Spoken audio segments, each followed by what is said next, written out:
Stunting merupakan perawakan pendek yang ditandai dengan panjang per tinggi badan anak kurang dari -2 standar deviasi.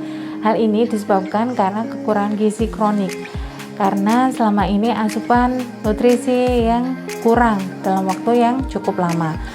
Nah, lebih lanjut, stunting dapat menyebabkan kerusakan perkembangan otak sehingga dapat menyebabkan penurunan kecerdasan hingga 13,1%. Sekitar 149 juta balita, sekitar 22% dari populasi bayi maupun balita menderita stunting. Tapi stunting dapat dicegah. Dengan cara pencegahan secara dini diharapkan tumbuh kembang anak akan optimal. Untuk pencegahan stunting demi masa depan emas bangsa, dapat dilakukan beberapa pencegahan. Yang pertama dengan pencegahan primer, mulai dilakukan sejak ibu hamil dengan pemberian nutrisi vitamin yang adekuat sejak hamil dan kontrol rutin secara berkala serta memberikan nutrisi yang cukup untuk ibu hamil.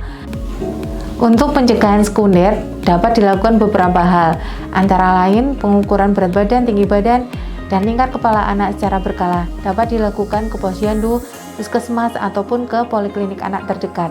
Selain itu, untuk deteksi growth faltering, kita bisa melakukan pengukuran berat badan bayi kita secara berkala, mulai dari usia 0 hari sampai 1 tahun setiap 3 bulan.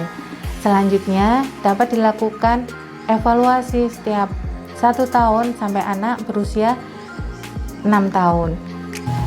Selain kebutuhan nutrisi, stimulasi merupakan hal yang paling penting disertai dengan dukungan dari keluarga sehingga tumbuh kembang bayi dapat tercapai secara optimal.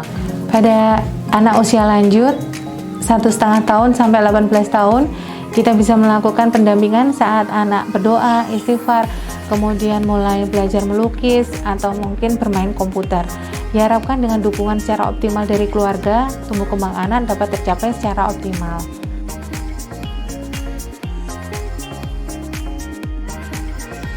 Stunting juga dapat dicegah dengan cara proteksi, antara lain dengan melakukan prokes 5M, imunisasi sesuai dengan jadwal, kemudian hindari kekerasan pada anak, dan hindari penggunaan gadget pada anak, serta waktu tidur yang cukup pada anak, terutama pada jam 23 sampai jam 3 pagi, sehingga hormon pertumbuhan dapat berfungsi secara optimal. Cegah stunting dengan nutrisi, stimulasi, dan proteksi, sehingga kita dapat cegah stunting demi masa depan emas anak bangsa.